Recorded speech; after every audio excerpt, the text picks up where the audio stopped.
telltale heart. True, nervous, very, very dreadfully nervous I had been and am, but why will you say that I am mad? The disease had sharpened my senses, not destroyed, not dulled them. Above all was the sense of hearing acute. I heard all things in the heaven and in the earth. I heard many things in hell. How, then, am I mad? Hearken, and observe how healthily, how calmly I can tell you the whole story.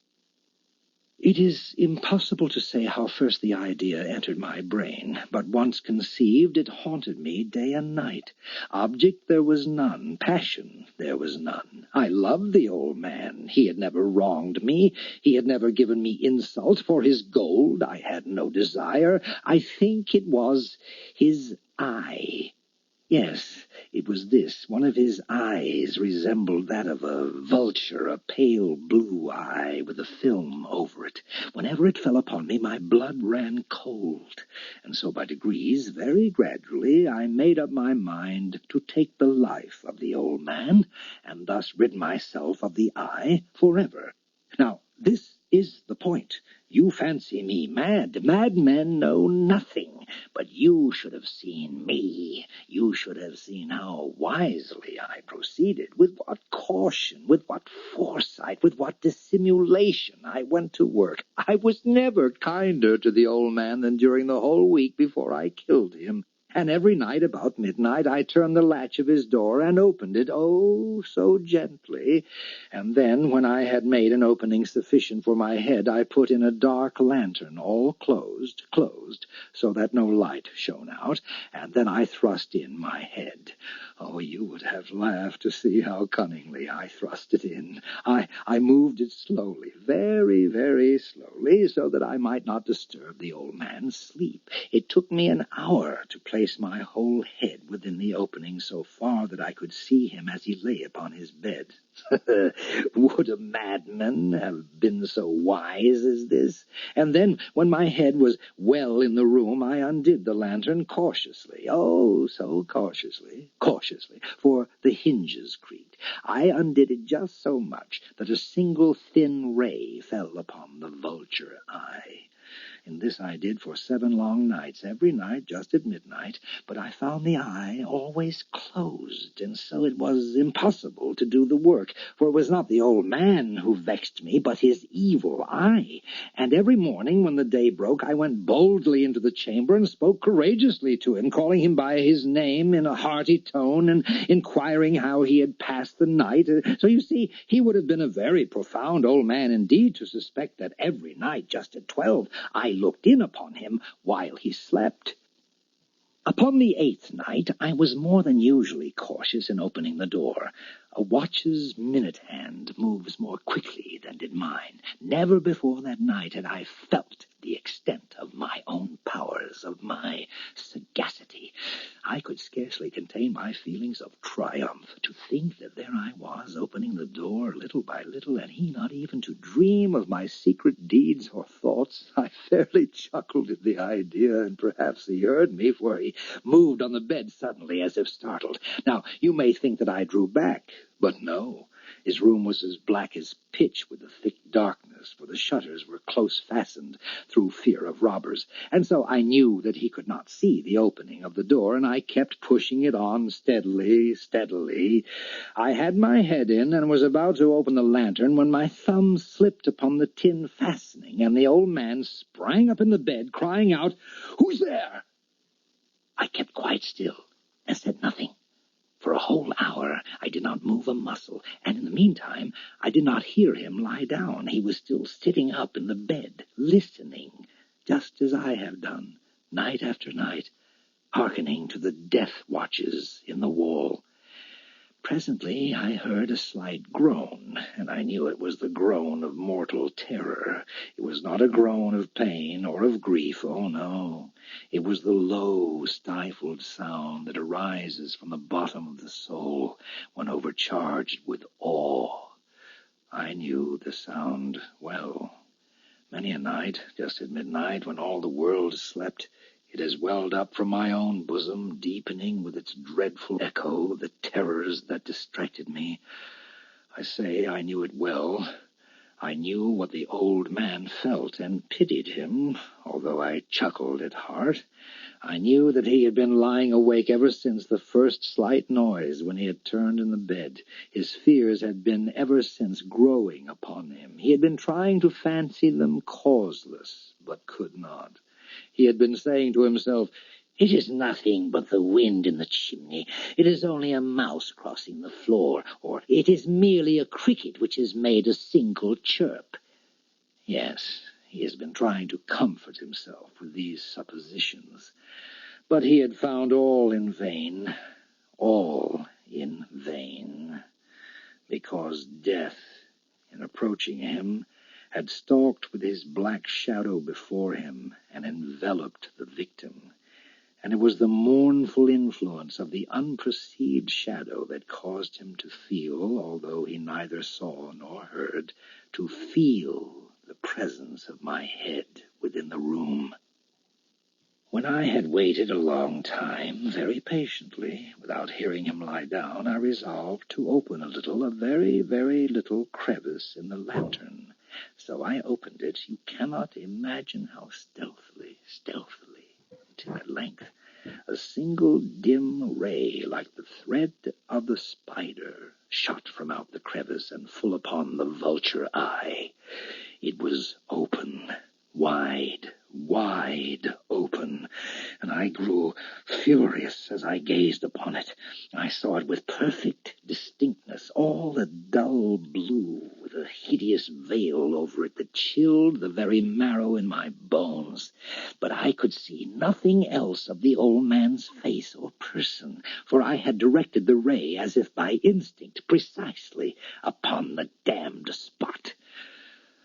And now, have I not told you that what you mistake for madness is but over-acuteness of the senses? Now, I say, there came to my ears a low, dull, quick sound, such as a watch makes when enveloped in cotton. I knew that sound well, too. It was the beating of the old man's heart.